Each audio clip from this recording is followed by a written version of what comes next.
Hey there, Wargamers, Justin Paint here, and today we're going to talk about tournament prep.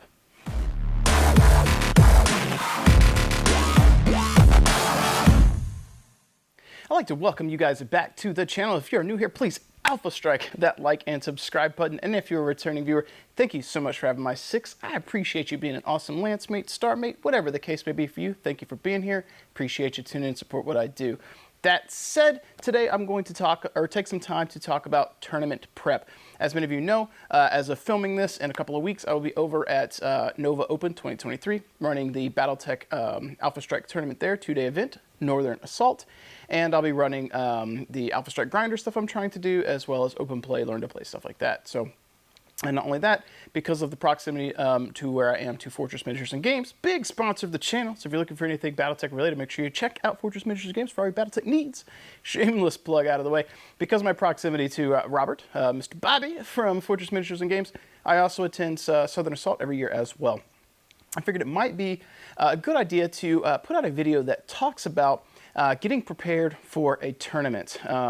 And there's a lot that goes into that, and some of it may be obvious, some of it may not. So first and foremost, let's jump right in and talk about some things that I think are important for getting prepared for a tournament. These ideas may also work for you as good suggestions or ideas, philosophies, views on how to approach a tournament, even if you're not playing Battletech. That said, the first thing that I would recommend when you're going into a tournament setting, knowing that you're going to go play, try hard not to stay up the night before. Now, I know that's going to sound really stupid and obvious, but it's one of the things that I've experienced is that excitement, almost like Christmas or a birthday, something like that, and the next day you know you've got that exciting thing to do, and it can be hard to sleep. Prepare for that. Nothing makes people more cranky than not having a lot of sleep, and when you're going into an environment with a bunch of people that are all vying for victory, if you go in and you're already sleepy, you're already cranky, you're not taking a step on the right foot there going into the event. And the same for other players as well. It just leads for more opportunities for drama, conflict, or just a not very fun experience. So take a moment, think about what you're going to be doing the next day, get a good night's sleep, wake up the next day ready to go and as rested as you can be. So that leads me into the next point in terms of being prepared, in terms of having some good sleep etiquette, is bringing some snacks. So at Fortress Miniatures and Games Southern Assault, they do break for lunch, but you're going to be on your feet at a tournament most likely for several hours at a time, so having some access to snacks or water or drink is good. Yes, a lot of these venues are going to have access to water or snacks on site, but having something with you, a little bag, a little go bag, a pouch, a satchel, something like that, with some granola bars or some light snacks, candy bar, things like that, and some water is a good idea. Again, nothing's going to make you more cranky than being sleepy or hungry. So in between rounds, being able to refuel on some water and throw a little snack down before lunch is a good idea. More importantly of those options, having fluids to drink is very important. So last year at Nova Open 2022, I was running the Alpha Strike tournament there. It's a 2-day event, and granted we were wearing masks because of COVID, but in the first day, probably 75% through the first round, or not first round, the first day of my tournament I was running, and we were there for multiple days running other events and running the booth. I basically lost my voice. I was doing a lot of talking. I was having to articulate loudly over other people. Imagine, or take for a moment to consider, depending on the venue and the tournament you're going to be playing in, it could be very loud. So you're going to be talking louder and louder. And as you speak loud, the guy next to you speaks loud, and the other person speaks loud, and it escalates, right?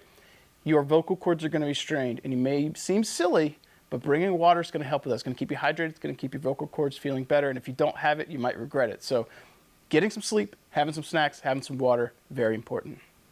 Now, beyond the obvious things, or maybe not so obvious, some other recommendations for preparing for a tournament, whether it is over at Nova Open or at Southern Assault 2023 this year, or any tournament at all. One of the main things that I would tell you going into a tournament is check your ego and your attitude at the door. You may be the king dingling of wargaming. You may be the supreme being of winning, but you're in there with a room of other people who also may be equally as good as you, or they may be new players. Checking the ego at the door and becoming a very solid player, someone who's good for the community, not just there to win, is very important. So be humble and understand what you bring to the table for the event. One of the things that goes along with checking your ego at the door is understanding that for you to be able to play this game, 2 things have to occur. One, well, actually, I guess 3. One, there's got to be a venue, so supporting the local gaming store, if that's where you're at, is a good idea. 2, You're going to have some kind of staff or TO to run it. And oftentimes, I can tell you from my experience, those TOs usually aren't paid. Even though I'm going to Nova Open with DRD, I'm not being paid to run all the events we're doing. We're doing it because it's going to help promote Battletech, and it's something I'm passionate about. I pushed for Battletech. My boss likes it, but I wanted to run those events. So I'm doing it. I'm not being paid. It's something that I want to do. All the events that I ran at the local shop for like 13 years or something when I was running them wasn't paid. Sometimes I did get some perks, some free things or some early things, but I was never paid. So remember, when you approach an event or a tournament, that TO, they're doing this because they love the community most likely. They love whatever game it is, in this case Battletech, and they want to promote it. They want to do something that gives you an opportunity to play games. So remember that when you're engaging with them. And we'll come back to that in just a moment as well. The other thing that you're going to have to, or has to be there at an event for you to be able to participate is other players. So this comes along with checking your ego and attitude at the door. Taking a step back to remember that for you to be able to sit down and roll dice and try and blow up tiny little toy soldiers or tiny little mechs or whatever, someone else has to agree to sit down across the table from you, and they also want to roll dice and blow up tiny little toy soldiers or mechs. Remember that despite what's going on in this fictitious battle, this story that you guys are crafting, that the win is not the only thing that's happening here. The gameplay is not the only thing that's happening here. You have a social contract with that other person that's sitting in front of you. If you try and focus on having a good time while winning and engaging with that person, you have a much better experience. If you sit down and you really think about it and you feel like you're going through the motions and you're playing this, but you really don't care about that person, you don't care about anything at all with the game, only the W, my question for you would be, why are you here? If you're coming to play a wargaming event, whether it's Battletech, Warhammer 40K, Star Wars Legion, Infinity, whatever the case may be, if you sit down with me and I say, hey, I can concede to you right now and give you the W, would you rather take a win by me forfeiting, or would you rather play the game? And if you are a person that says, yes, you'd rather take the W and let me forfeit to give it to you, and then you sit there for 2.5 hours and not play, I ask you again, what are you doing at this event? The whole point of it is to play with these minis, to play with these rules, to play with other people, to roll dice, enjoy the mechanics, enjoy this environment that you are in. And I challenge you, if you're going to an event, to, yes, obviously play within the confines of the rules to try and win, but imagine for a moment that person, let's say it's me, let's say you're coming to Nova, or you're coming to Southern Assault, which I should be at, and let's say you and I, we get to play. This may be the only time you get to sit down and play with me ever, the only time ever. You sat down with your mechs, your minis, whatever the case may be, and I brought mine. In that exact moment, we are forging a narrative, a story. The dice rolls, the dice gods, the fates, whatever the case may be, they're going to dictate what happens in our story. So when my mech fires the volley of PPCs at yours, think about that. Imagine like your mech warriors, like their cockpit glows red and it's saying, warning, warning, incoming fire, missiles are raining down. Imagine that story. And I'm doing the same. This is how I approach it. So when you're firing me, I'm thinking, oh God, like what is my mech warrior thinking? What is the story? What is the narrative? Forge that. And I know it's cliche to say forge the narrative, old GW here, but it is true. If you think about all these dice rolls, it really is an interactive way for you to play a game, but forge a narrative, forge a story, especially if you guys are coming from Classic. You know this. All the wild stuff that can happen. That can happen in other wargaming systems as well, just maybe not with the same minutia, but think about that when you go in. If you get the victory, cool, but be humble in that. Be nice to that other person and appreciate the fact that they're sitting there, because you could sit at home and play Alpha Strike by yourself, or you could play with another person that's going to make it more challenging for you, and you're going to clash and create that story and that narrative with them, and it may be the only time that ever happens. So that's very important. Now back on to checking your ego with a TO. As a former tournament organizer myself, actually I say former, I'm still doing it, I guess. I didn't even realize it till now thinking about it. One of the things that I picked up early when I first started back in maybe 06, 07, I was running MechWarrior Dark Age, and we had a couple of guys that were very competitive that came from another town that came over. And they got in an argument with one of our locals, and we're trying to figure out what the rules decision was supposed to be. They had an FAQ that came out, let's say, like 12 hours before. I hadn't seen it. We're running off the previous FAQs and rules and yada yada, and they were going at it. And then they approached me, hey, Judge, I need you to make a ruling. And I distinctly remembered looking at this guy, looking him in the face, and I said, okay, here's the ruling, XYZ, whatever it was. And he goes, all right, let's go. And he did not argue with me. He took the ruling, and he went back to rolling dice.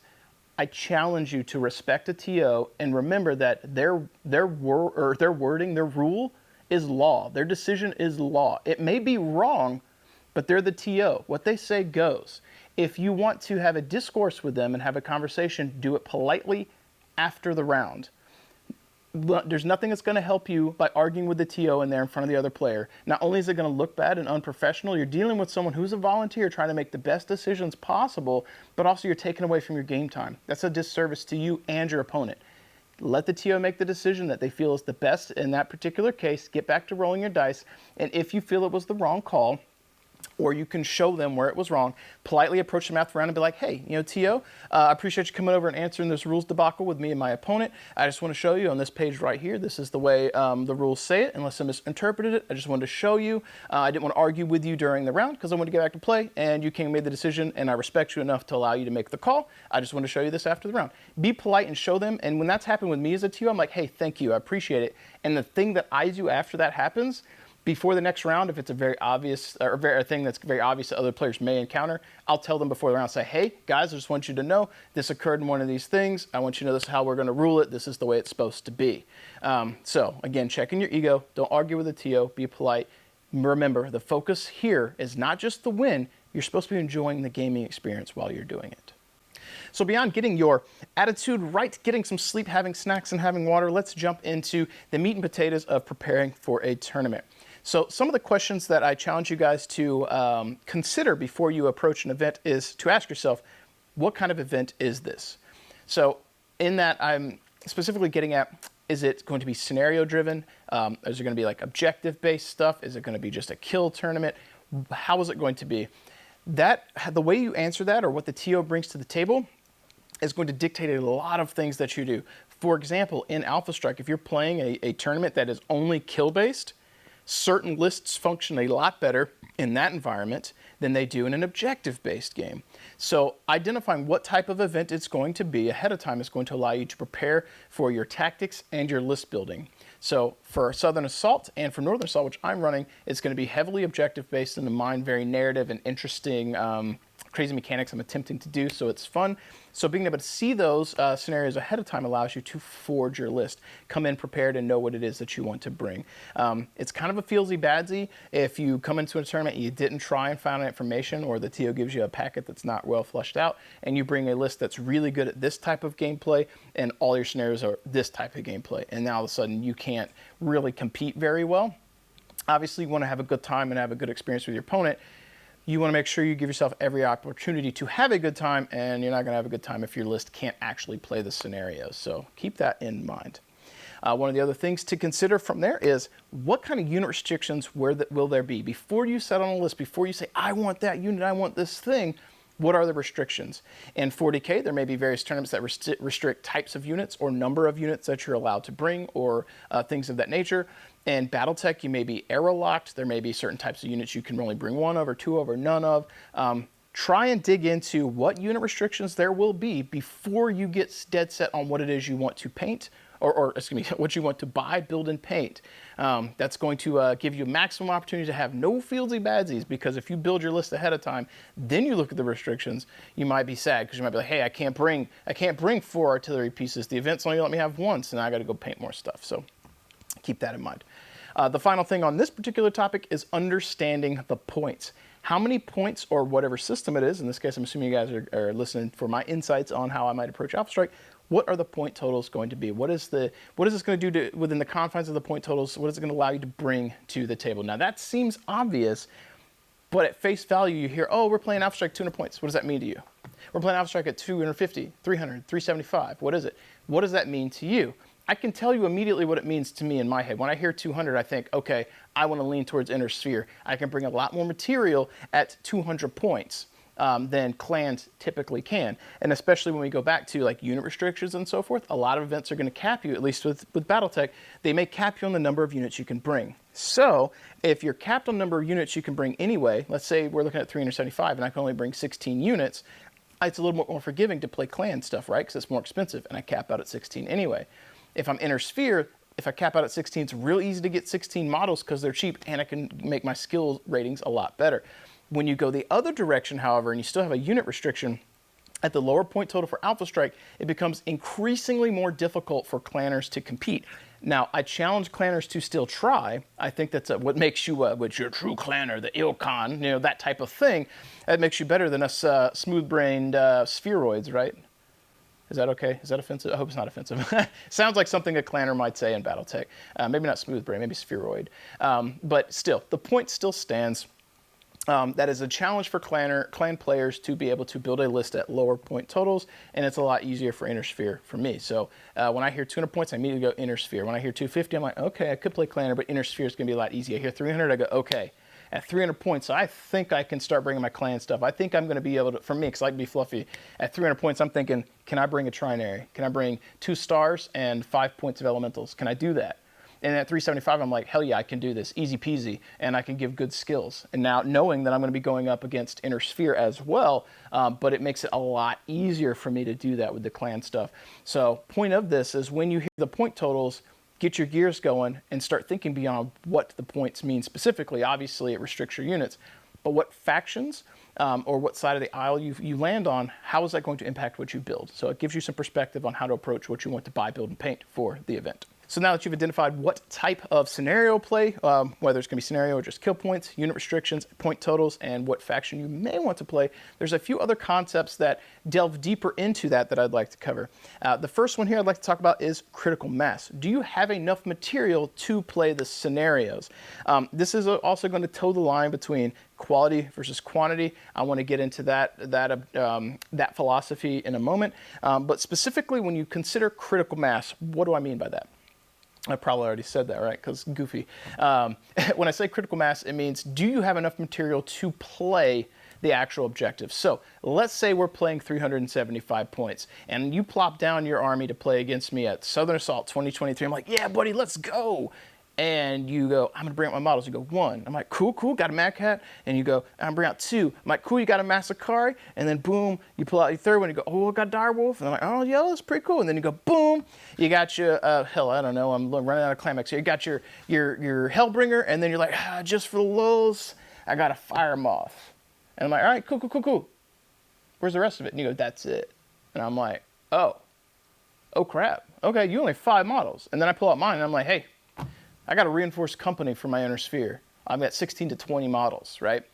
You have, this will go into the quality versus quantity equation, but you have 5 models to play an objective-based game. And that harkens back to trying to understand what type of event you're going to be participating in. If you were to go to an event that is objective-based and you bring low model count, it's going to be a lot harder for you to play the objectives. So, case in point to consider.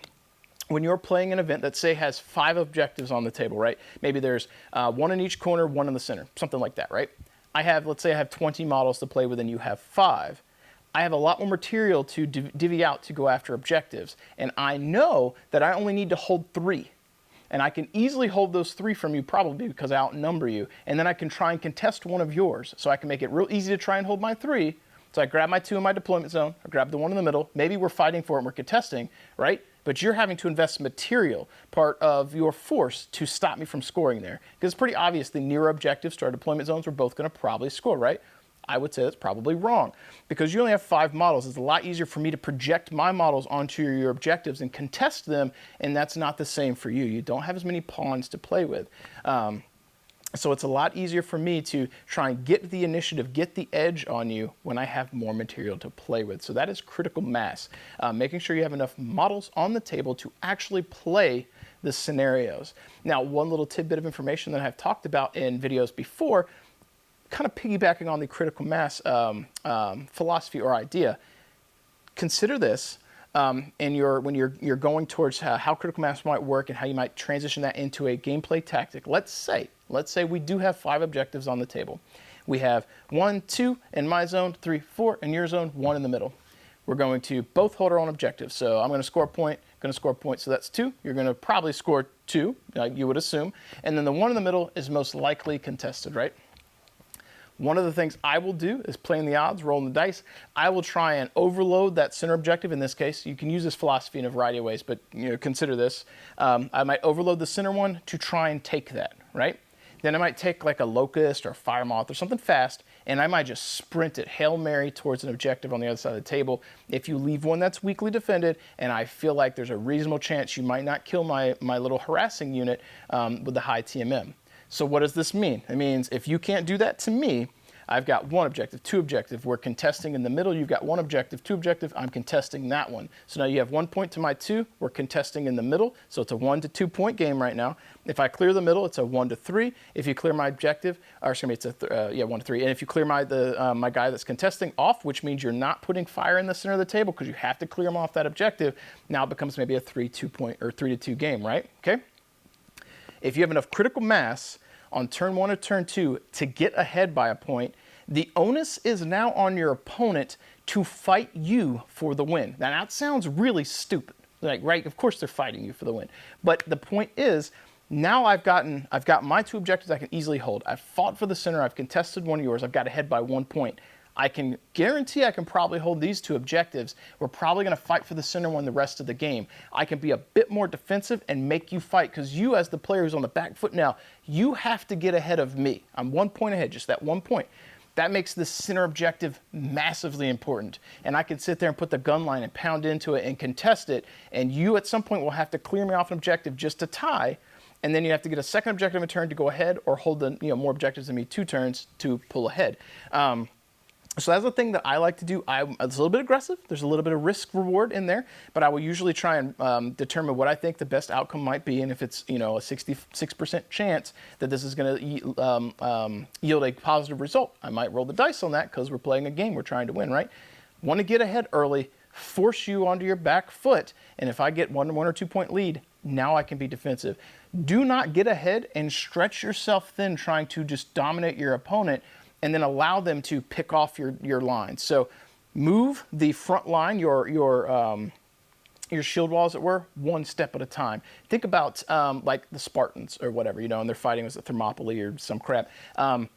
You've got this little turtle thing, and you take a little step, and you take a little step. If they string with all their good forces, and they've got the edge right here, they've got the initiative, and they string all those forces out, they're a lot easier to pick off.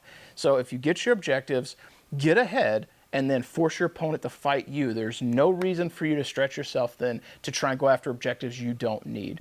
Now, it's a little bit more than just explaining critical mass, but it's my philosophy on what critical mass means. Being able to play the objectives, and that allows me to piggyback into my aggressive early maneuvers in a game, trying to get that early edge so I can force my opponent on their back foot and make them have to fight me for the win. This is going to transition us into a quality versus quantity equation when you are building your lists for a tournament. So we've talked about critical mass and having enough miniatures to actually play the game. That's your pawns, that's your chessboard, as it were. But quality versus quantity is a lot of what we were talking there. So let's remove for a moment talking about having enough miniatures to play the game, right?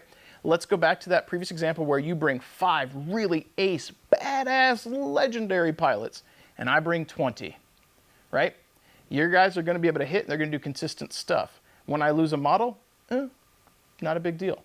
When you lose a model, it's a massive deal. 20% of your force when one model goes down on average, 1 out of 5 of your models, give or take, right? So that does go back to critical mass because the less models you have, the harder it is for you to fight objectives. When you lose one, it becomes even harder. It's exponential, right? And that also comes into the quality versus quantity equation. You can bring a very small amount of very good mechs, or you can bring a medium amount of pretty good mechs. To put this in a real-world example, think about World War II. Think about how not super amazing the Sherman was for the U.S., but we had a lot of Shermans. So we could have invested a lot of money into making one super tank, but that super tank can't be everywhere all at once. And if that super tank does get blowed up, what do? You could look at the same thing from like the German perspective or the Japanese. You got the Yamato, you got the Tirpitz, you got the Bismarck. These giant battleships that are the pride of the Navy. Takes one, solid detonation, hit it in its citadel or whatever, blow the thing up, hit it with a stray torpedo, blow it up. That sucks. It worked really well for the U.S. Lots of pretty okay ships and aircraft carriers. There's a reason why we shifted away from giant, single target, easy to hit battleships and a lot more material that can easily maneuver, easily redivert, and address a threat when necessary. And if one goes down, it sucks. It's a triage situation, but another one can step up and take its place. So in this case, in Battletech terms, you can bring your 5 awesome aces for your forces, but if one of them goes down, that's the equivalent of your Bismarck, your Yamato, something like that going down. It's huge. If you blow up one of my mechs, it's a Sherman. I got another one. It's going to come off the assembly line. I'm gonna come in and do work with that. So quality versus quantity. Now, that said, you can go to the extreme. I can force myself into bringing the maximum number of units and then really make it super hard to not be able to hit anything. So I can play the objective game, but I can't kill stuff. So now we're not easily trading material. So in chess, a pawn's a pawn's a pawn, right? They can take out forces.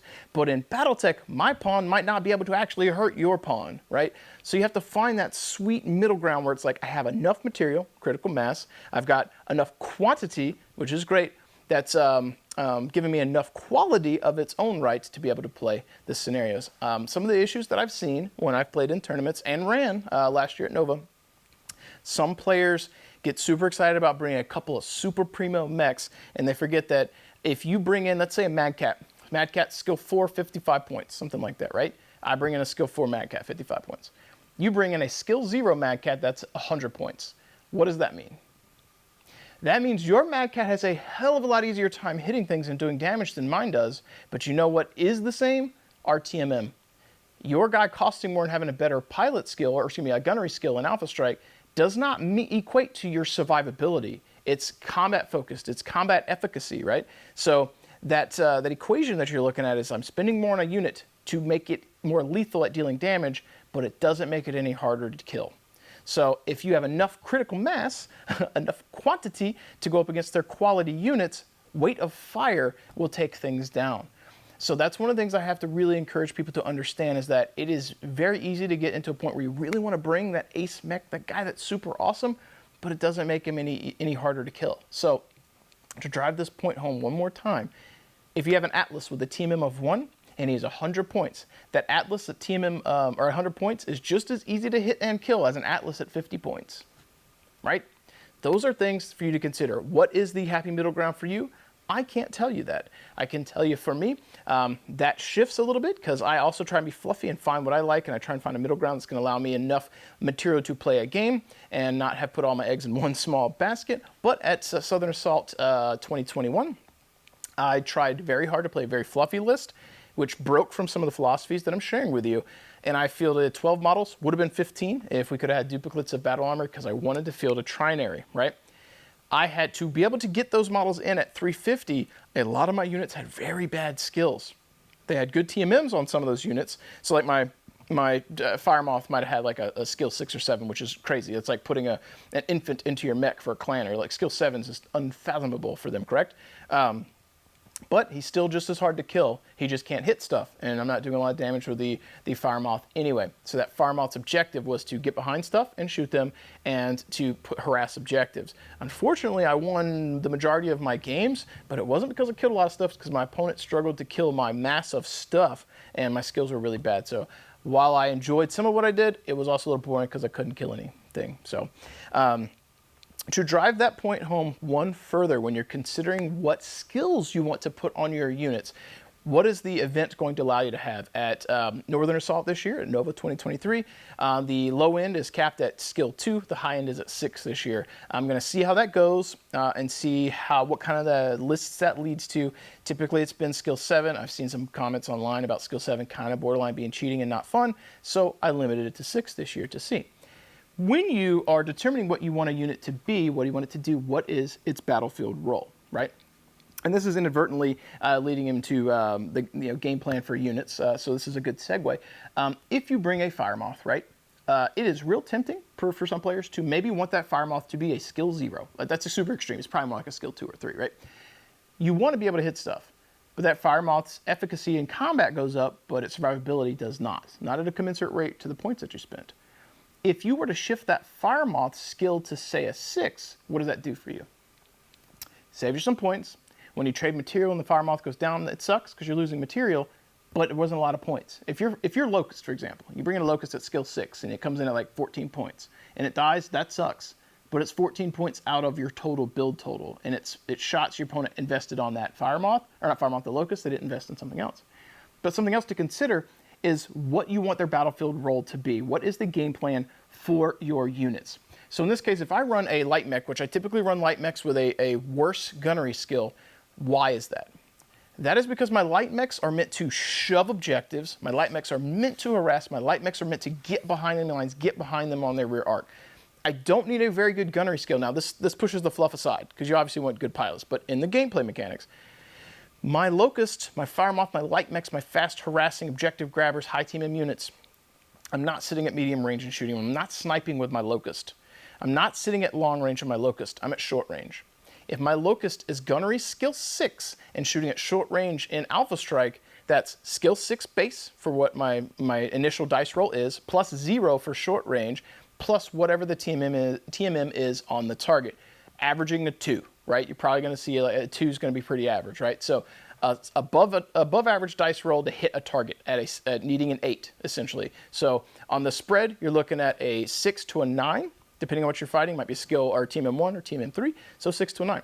That's at skill 6 on that Locust, because you know it's going to be dedicated to short range combat typically. If you drop it down to skill 5, what does that do for you? That means you're going to need on average probably 7s to hit, which is a just slightly above average dice roll, which is pretty good odds, right?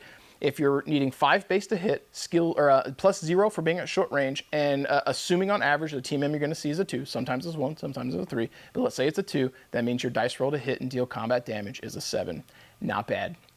So when you're bringing a unit to the table, considering what you want its battlefield role to be. This is also why units that are going to be at medium range, a skill 3 is pretty effective. Why? Skill 3 base plus 2 for medium range, so 5. Average TMM is a 2, so 7. Roughly slightly above average dice roll to hit. If you're in a good position to stay stationary, your skill 3 becomes a 2, plus 2 for range, so 4.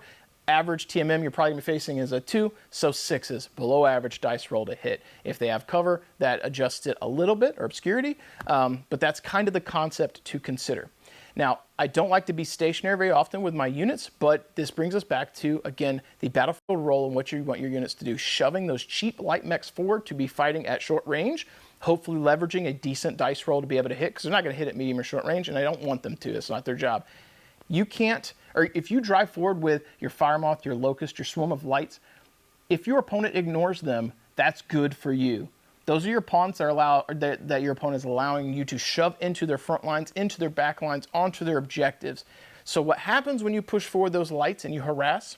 You're making your opponent divert material to deal with them. That means your units at medium range, which are going to be your bulk damage dealers and probably the meat and potatoes of your list, any shots that are going into those light mechs are shots not going into your big heavy hitters, your Mad Cats, your Hellbringers, your Mad Dogs, your Warhammers, your Marauders, whatever the case may be. It's shots not going into them. The reverse is also true. If your opponent opts to ignore those lights, that allows those lights to further get into their back lines, further harass their objectives, and that shot's not in the lights that your opponent's still going to have to deal with later, and your Warhammer, your Mad Catch, or whatever, they could take a punishment. They could take a few hits. Your Locust and your Fire Moths, not so much. So if your opponent does not focus fire, and they choose to divert and shoot at one of those, it's also a win-win. So one of the things or concepts I like to associate this with is give your opponent targets to choose from. If you put one unit on the table for them to fire at, and that's the only one they can see, you have made the combat choice for them. You have made that the only target they can shoot, and it's subject to die. If you push yourself out and get into strategic spots, and you make your opponent consider what is the threat assessment, which unit do I need to shoot? You don't have to tell them that. Let them choose. And consider what you think they're going to do, and use a little trick knowledge. You'd be like, okay, if I run that light over there, what would I do? What do I think I want them to do? And allow them to have targets that they have to choose. And sometimes they may go the other way where you want to force them to shoot something. So you make it an obvious shot for them. But generally, giving them options shares the armor, basically. So like your Locust, again, 3 HP or so. And your Mad Cat might have 12. Right? If the Locust is the only thing they can see, it's only 3 armor on the table or 3 HP they have to chew through. If both are on the table, they have to make decisions. So I say share armor because it make them choose what they shoot, and if they don't focus fire, they're splitting their damage. And that leads us into a concept for tournaments and gameplay in general. Almost forever and always, it's important to shoot things till they're dead. If you're going to shoot something once, odds are it's worth shooting 2 or 3 times to make sure it's not on the table. If that is not true, why'd you shoot it with the first unit? Every bit of material that you take off of your opponent's side of the table makes your material that's left more effective at trying to win the game. So consider that. When you're moving your models, what is it you want to shoot? What do you want to gain? What do you want to trade? I'm willing to trade that locust that I've thrown on the objective because you're not shooting at my Warhammer who's in the open, and that Warhammer is going to try and take something more valuable than that locust. At that point, we're kind of playing chess. We're trading material. Beyond understanding how you might want to build your list specific at the unit level, what is your list going to do as a whole? Considering what models you want to bring to your list in general is very important. So I like to start with some light mechs and a couple of heavy hitters that are specific, and then I fill in the gaps in between. And a couple of areas that I think are easily overlooked, and I do this too because I like my stompy robots. Who doesn't like stompy mechs in Battletech? But combined arms is king in Alpha Strike. It is so easy to bring tanks, battle armor, infantry, and VTOLs, transports, things of that nature to the table. It's so easy compared to Classic. You know, there's some Classic guys out there who can tell me I'm a naysayer and I'm dumb. And maybe I am because I can't play Classic that well, pretty much at all. But those rules are more complicated and convoluted and they slow the game down. Tell me I'm wrong. But in Alpha Strike, it's a lot easier, more forgiving to bring your combined arms. So yes, your tanks, your VTOLs, your infantry are a little bit more fragile, but what do they bring to the table? Typically, when you bring in a tank, it's going to be bringing in similar HP to a mech at a cheaper price, albeit at the trade-off of being a little bit more fragile, because every time it gets hit, it has to take a motive roll to see if it gets damaged. But you're able to push forward, hunker down, and start overlapping on objectives, and allow your mechs to be the flankers, allow your mechs to project their force because they have that movement. So when you're going to build your list, I highly recommend you consider checking into what tanks you might have access to for your list, what VTOLs, what transports, infantry, and battle armor. If you're playing clanners, I think it's very important that you bring battle armor. They're hugely helpful. If you're playing inner sphere, I can't tell you how effective and annoying it is to drive forward with either a VTOL that's transporting infantry, or a hover transport, or maybe even tractor wheeled, but the hovers are typically faster, and you drive forward and you disembark with a hornet's nest of infantry that have anti-mech or flamers or both. And you jump up onto a mech and, you know, yeah, the mech's big and stompy and looks crazy until a horde of infantry swarm it and start hitting it with flamethrowers. That's a tactic that's very effective, and it's something that I think some players, especially new ones to Alpha Strike, don't consider. Consider combined arms if you're building a list. Now, if you're trying to be fluffy, ignore that. I do it all the time. At Southern Assault, both years that I went, 2021 and 22, I brought full mech lists, minus some battle armor. I did have some battle armor, but I didn't bring any tanks. Why? Because I've painted so many mechs and I haven't painted tanks. Do I think my list would be more effective with combined arms? Yes, I do. I really do. So I'm sharing some thoughts on what to do and what not to do unless you're being fluffy. So if you want to be fluffy, bring all mechs, and you'll probably still have a pretty good game. If you want to be a bit more competitive, consider combined arms. As we transition here, looking at my notes here, one of the things that I think is very important when you're looking at what units you can bring to an event, I think something that is easily overlooked and something everyone should probably work into their list is to consider bringing an artillery piece. At my event, I think I've limited him to 1. I think at Bobby's event at Southern Assault, he's limited to, I think, 2. Find something that your faction has access to that has artillery. What is this going to do? By being able to drop a pie plate or blast template onto the table, you're going to force your opponent's forces to scatter. It's going to be a lot harder for them to position, which makes it easier for you to try and capitalize and take advantage of any missteps or misplays they may have. But also, it's going to be a really effective way to try and deal with infantry. When I just mentioned that VTOL or hovercraft driving forward and dumping infantry, you know what the infantry doesn't want you to do? Target the ground beneath them and drop artillery. Like, considering how little HP they have, if a cluster of infantry drops and you hit all of them, that artillery piece could do upwards of 8 damage total, not to one unit, but 2 damage, 2 damage, 2 damage, 2 damage, and all of a sudden it's basically paid for itself. Like, that's 8 damage that you've done towards, like, if you think of their list, when I mentioned armor sharing, right? Look at their list and think, how many pips of HP does their list have in total? So let's say you bring 10 mechs, they all have 10 HP, you have 100 pips of life on your list, right? And that artillery piece hits a bunch of them at one time, does 8 damage. Well, it just took out 8 of your total life that your combined force had. So it helps clear stuff, helps make your opponent maneuver and move things, and allows you to harass them. It also allows you to help provide overwatch on objectives, especially objectives you might not be able to get material to quickly. You can try and harass them with that artillery. To that end, I'm going to segue here, and I will throw up some ideas for Clan Invasion era for Inner Sphere and Clan artillery pieces that might be good for your consideration. This may not work so well for Southern Assault because I think Bobby's eras, I don't think he's got it capped. I think you have to pick an era and you pick your forces from that. But the whole event as a whole, I don't think is capped at an era. My event is capped at Clan Invasion. So I'm going to go through and I will share with you guys some artillery pieces that might be good for you to consider, food for thought, if you will, for your Inner Sphere players, as well as you pesky little clanners. I've taken some time to bring up the master unit list that I thought might be useful for you guys. So first and foremost, to check out some units with the artillery special rule that I think might be useful for you. I'm going to show you how to actually find those pretty easily if you're trying to sort for your faction, or specifically for Northern Assault, the event that I'm running. But you can adjust this for whatever event you're playing in based on the era. So we're going to go to units here on the master unit list. And this part's pretty easy. We're going to come down and do availability era, and my event is being played in the Clan Invasion, so we're going to tag that. We're going to come up here to Alpha Strike, and we're going to type in ART for artillery, and we're going to hit filter. Now this is going to show us everything in general, all of the units that have artillery that is available in the Clan Invasion era. You'd have to click through and see what their availability is for faction. You can also do that here with faction and type in, IS General. Is it going to come up? Yeah, so you have IS Clan General, or is it IS General? Just try it in general and see what all there are. So yeah, Inner Sphere General, let's type it IS. So yeah, those are some generic ones, and you could also go by faction. You can hit the tabs here and pick the options that you might have to see what options there are for you. I skipped looking at the infantry. They might be something useful, but I went with vehicles instead and mechs. So first and foremost, let's check out a few units that I think might be useful for you if you're building lists and want to include artillery in my event or a similar event during the Clan Invasion era. So first and foremost, the Uller Kit Fox V is a really solid option. Coming in at 28 points here, he's got 12 move, 2 TMM, 110.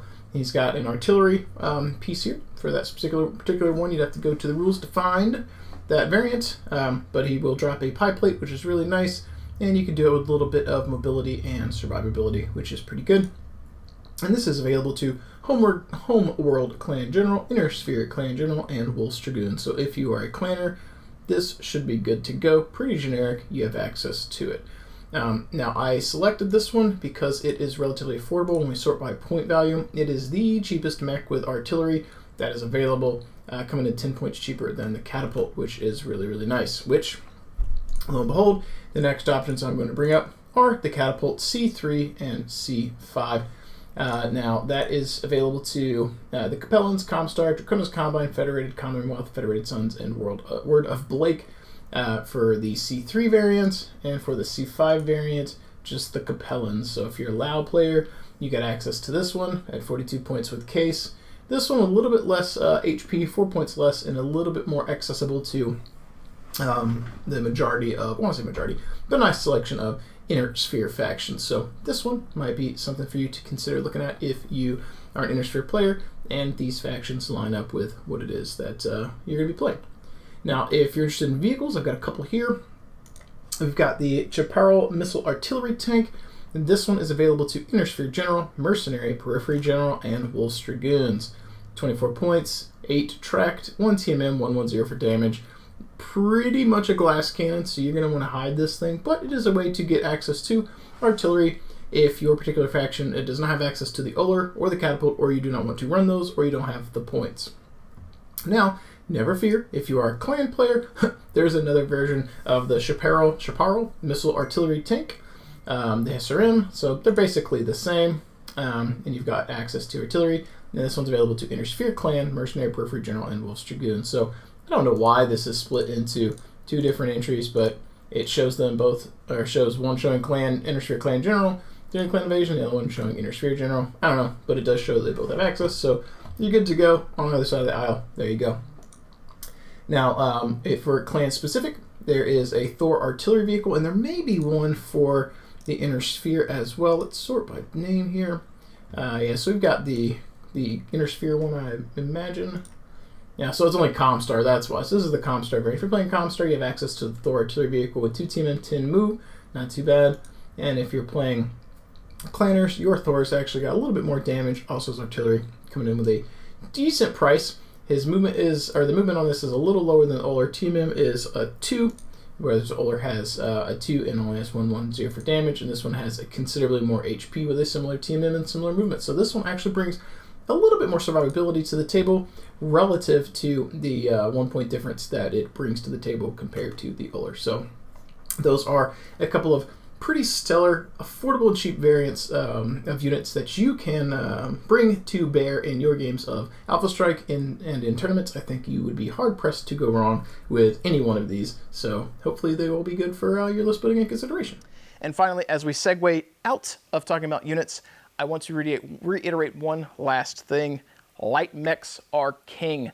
Do not sleep on light mechs. They will bite you in the ass, literally and figuratively. Fire moths driving forward with clanners probably got battle armor on them, probably going to get behind you and do a bunch of damage to you. They're going to get probably at least one turn trying to shoot you in the rear, and they're probably going to drop a battle armor that's going to be dishing out some damage too. Do not sleep on those light mechs. And if you haven't considered bringing them in your list, rethink the list, in my opinion, and consider what you want to bring. If you are an Inner Sphere player, the Locust is a supreme choice. It sounds trolly, but it is one of my favorite light mechs. It is super easy to fit into your list. There are multiple variants that have a 2 points of damage at medium and short range. And the kicker is, the Fire Moth, that pesky turd that is a Fire Moth, generally has 2 pips of life. You know what that means? Artillery nukes it, which I just mentioned how effective it is. It helps deal with units with very high TMM because you can target the ground beneath them. And Fire Moths, if you're playing against clanners, they're probably going to be common. Your artillery can really deal with them. It's very effective. You know what the artillery can't deal with easily? A Locust. Why? Because the Locust has 3 pips of life, and it's going to survive an artillery strike where the Fire Moth will not.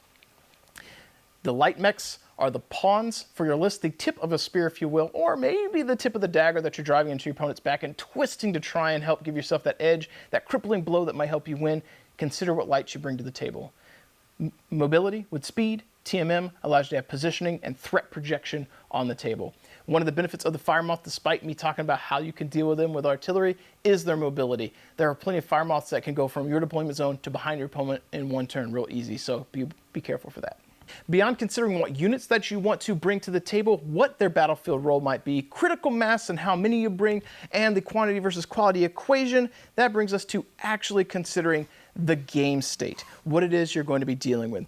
So one of the things that I would like to encourage you guys when you're going into a tournament is to consider what deployment options you might employ when you play. Now this is going to change from match to match because of the scenarios, but there are a few concepts that may be new to you or maybe not. If you're playing against an opponent, there are a couple of concepts for deployment that you might employ. One, which is very common, is castling, right? So let's say in the previous example we gave, you may have 5 objectives on the table. You may completely ignore one, knowing that you're going to give it up because you can't fight for it, because you can overload this side of the table and shove and push and control more objectives. So you gave up one, knowing that you can secure these more easily. If you spread your forces out thin and you push forward, perhaps you can try and control them, but you don't have enough critical mass in any one area to like really project your force. So castling is a very common thing. All your forces together, all your forces shooting at the same targets, all of them moving as a whole. Now, one of the outliers to that is a concept that I think is important to note, is that your whole list doesn't have to be castled. The majority, the bulk of it, your light mechs, your harassers are really good at breaking away from the force because they have that movement. But your castle force is dependent upon the objectives, where they are, and what units you have in your list and what you want to fight with. And that brings me to the next point in where you might deploy. So it's, let's say that you are castling versus spreading yourself out. Let's say you have an Annihilator. This is a very good example. Where would you put the Annihilator if you were deploying this? Did you say in one of the corners? I would tell you that's wrong. If you didn't say one of the corners, then you probably said in the middle, and you're smart and you're doing things very well. I joke when I say that you're wrong. I'm just going to give you a concept for why you want to deploy certain units where you would. If you put the Annihilator in the middle of the table, I believe it's got a 4 movement generally. If you put it in a back corner, it's going to have to traverse the full table to get where it wants to go, right? So think of it having a threat bubble. If you put the Annihilator in the middle of your deployment zone and you move forward, it's got a bubble. It's got its short range, its medium range, its long range. If you start in the corner, you're having to traverse the whole table to get there. If you get to the middle of the table, that bubble already encapsulates the whole table. Does this make sense, right? So think of it as a radius. If you start in the back corner here and you have a 24-inch range, it goes to the center of the table, right-ish, on a 4x4, right? That's where you're roughly going to be. If you take that same deployment and you put it here and you have a 24-inch range, it goes 24 this way and 24 this way. So it's a diameter rather, where it goes completely out and it goes around, right? Versus if you go here and half of your firing arc or your potential threat bubble is off the table. A centralized deployment with your slow units in particular can put that bubble overlapping fire where they need it to be to push down the table and project what they need to do. Now, if you have faster moving units, this isn't as big of a deal, but your slow moving units need a central deployment towards the middle of the table so that they can divert easily. If you put a very heavy slow mech off on a flank, let's say you take that Annihilator and you and I are playing and you deploy it on your first deployment of the game and you put it off in a corner, do you want to know what I'm going to do? Probably. I'm going to deploy in the opposite corner away from the Annihilator because it's going to take that Annihilator multiple turns, moving 4 inches to get to my bulk of my forces. So I've been able to castle my forces away from one of your damage dealers and effectively took my 300 and something points in this case, if it's Southern Assault, 375, to fight against your force minus the Annihilator, who's not in optimal range yet. It's going to take multiple turns to get there. So effectively, I'm leveraging a full force versus your subpar force because you don't have all the points there to bring to bear to fight me. So considering where you put it and where your opponent might deploy, might consider where you put your units as well. So beyond castling, the other concept is to kind of do like little small pockets of deployment. I generally don't like to do this unless I have units that can deploy and redivert. And that brings us to a concept I picked up from Way of Sam Han / Fritz40k / just Wargamer Fritz from YouTube. I used to follow him a long time ago and he talked about tricknology. So when I mentioned dropping your Annihilator in a corner and how I would deploy on the opposite corner away from him with the bulk of my force so that he has to traverse all the way over there to get to me or to get to the fight. And effectively I've limited him, his combat effectiveness a few turns, right? So he's not gonna be able to shoot as easily. You can do similar things like this. So let's say you and I are playing.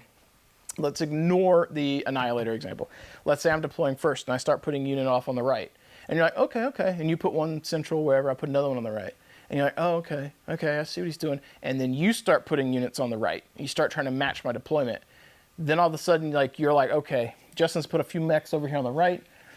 I think I'm gonna put my Timberwolf over here because I think I can deal with those light mechs. If I hit them, they're dead. You do that, and then I start deploying on the left side. Why? You've just invested that big hunk of damage and points over there, and my light mechs, my faster mechs, or whatever it is, they can really traverse the other side of the table and leave you over there. Your mech's slower, and it's going to take a little bit more time to get back to the fight. So that is a tricknology or baiting out. It's allowing you to put something somewhere knowing you can divert and hoping your opponent doesn't consider that, and then they invest miniatures or resources or material to combat them, thinking they'll fight them, and they cannot reposition as easily as you. So you may have a castle and then a small pocket of forces, knowing those forces can regroup and come in and do what they need to do. The opposite is also true. You may be going unit for unit matching deployment with your opponent because you know where you want the fight to be, and then towards the end, when maybe you've got the deployment advantage because you got more models, you start dropping models towards the end, and you put your lights on the side knowing you can run the flank and get behind them. So some concepts to consider, but in general, as I mentioned before, giving your opponent units to shoot at and making them make choices is good. Don't give them easy choices, right? If I deploy my castle here and my opponent's castle's on the opposite end for whatever reason, and I just drive down the table playing the objectives and I run in one mech straight at them, they're going to kill it, right? So when you're giving them units to fire at and things to shoot and targets priorities that they have to determine, don't make it really easy for them to combine all their fire into one unit because then it's an easy decision to make. Make those decisions hard, and your deployment is where some of that is going to start. And as we are transitioning in towards the end of the little ramble here about getting prepped for a tournament and things you might consider and might do, we're going to give you a quick recap. So first of all, check your ego at the door. Treat others the way you want to be treated. Respect the TO's decisions and the rulings that they make. Have a polite conversation with them if you think they're wrong after the round and not in front of everyone. Don't make a big scene. Make sure that you're aware how many points that your your event is going to be confined to, and any area restrictions, unit restrictions. Be aware of if it's objective-based or annihilation, just straight kills. That's going to dictate what units you bring. Consider critical mass. Are you bringing enough miniatures to play the types of scenario that you're going to be facing at this event? Quality versus quantity equation. Do you have enough pretty good mechs or only a few really good mechs? And is that going to help you win the game? In terms of list building, have you considered what units you want to bring? And have you considered combined arms? Tanks, VTOLs, infantry, and transports are all super effective. Consider looking into those if you have not already.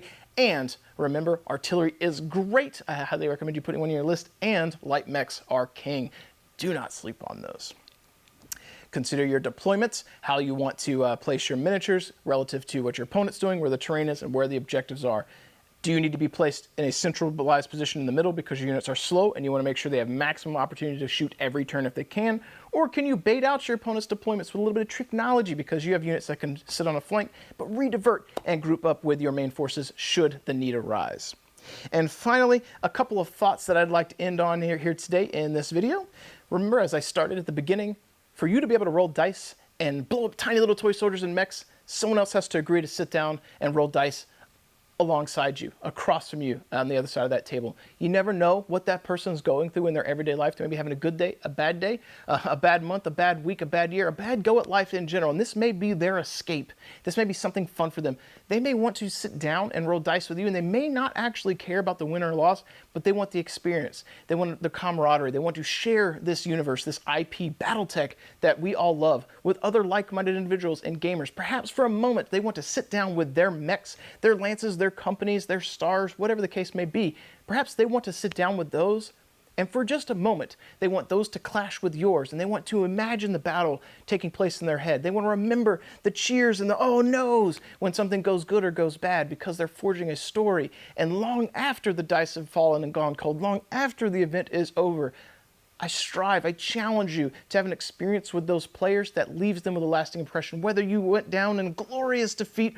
or you destroyed them in an awesome victory, make sure that you have an experience that you want to talk about later and that your opponent does too. You want them to talk about how, man, I almost had you, or like, I got you next time, that type of thing. You want to leave an impression on these players that you would want them to also leave on you. Be that beacon of positivity for the community. Don't be hyper competitive and drive someone into not wanting to play because they think other people might be like you. Be that positive voice. If someone is new and you're playing in a tournament and you're a veteran player and you've made it this far in my video and you think I'm full of crap, that's okay. Be that person in the event that's being nice to someone. Give them a takesy-backsy if they're new. Give them a little coaching if it feels appropriate. Don't be condescending. Be nice and leave them better having played with you and against you, having came to this event than they were before they actually sat down to play with you. As a final thought on things to consider when you're playing in a tournament, play to the scenario. Don't get tunnel vision, and if the game is over and you don't think you can win it all, find micro objectives to work towards and earn yourself some moral victories. If you and I are playing and it's a 2.5 hour round and it looks like the game is probably over in the first half an hour because the dice rolls are so bad, let's try and banter and have a conversation about what's going to be fun and do some fun stuff, right? You know, make them something that's going to be a moral victory. Like, hey, that's your commander, I think? I'm going to kill that guy. Even though it might not win you the game, find micro objectives that are going to be fun for you. And if you happen to be a player who has the upper hand, who has victory in their clutches and they're probably going to win, don't be that guy that rubs it in. Be nice to somebody. At Southern Assault last year, I had a few opportunities where I was playing with someone and I could have ran up the score on them and the game was pretty much over. That wasn't going to be fun for them. It wasn't going to be fun for me. And yeah, it might have helped with my placings and my standings, but that didn't matter to me. I asked him, this one example in particular, I asked my opponent, I said, hey, I see what you're looking at with the game state. I see the gears turning in your head. You saw me do this. You saw that happen. You know that I'm ahead. I'm still going to play with you. I'm still going to roll dice. But this is the things you're going to have to do to try and win now. And I know that, and I'm going to fight you. I'll roll dice and we'll battle.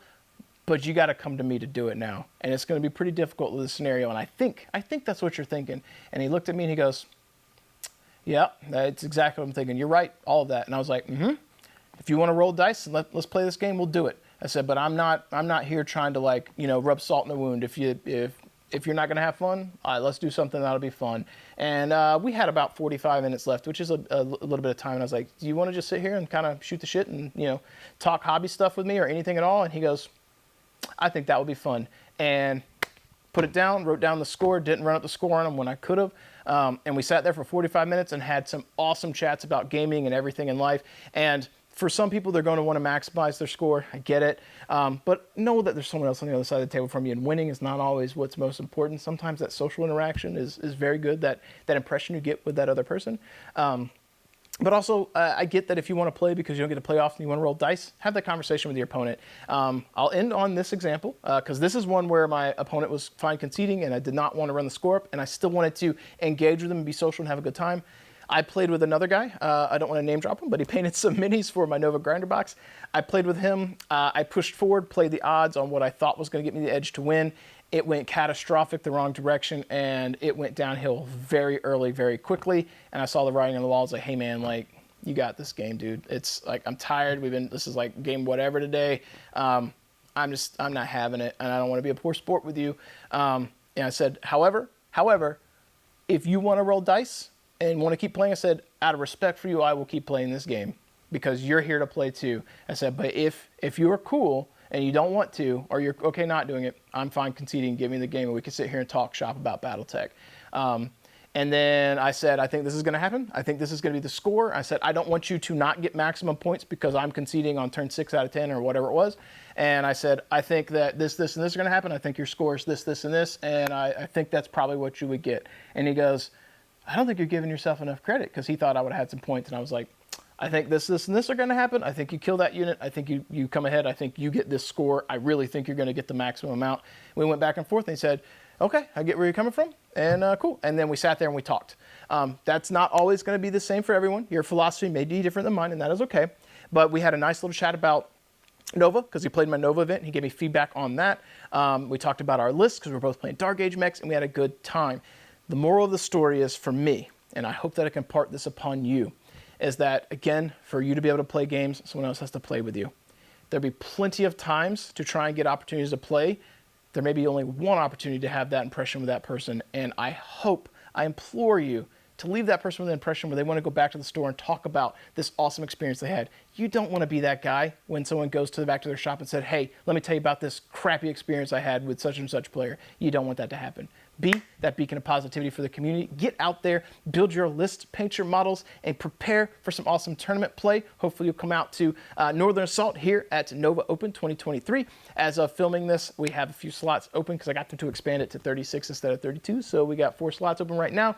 And if you'd like to meet me, you can come there. I've got some open play stuff, grinder going on. We can get some games in. Or you can come out to Southern Assault. Maybe you come to both so you can try and win at one and come and reprise the winning victory roll at the other here in North Carolina with Fortress Miniatures and Games. That said, folks, I hope that this was helpful. I know I get on a soapbox a little bit, but you, yes, you out there, you are important. The community is important. All the players are important, and I care about you. I want you to have a good time. I want you happy, and I hope that you can impart that upon other players when you engage with them too. Make them happy. Have a good time.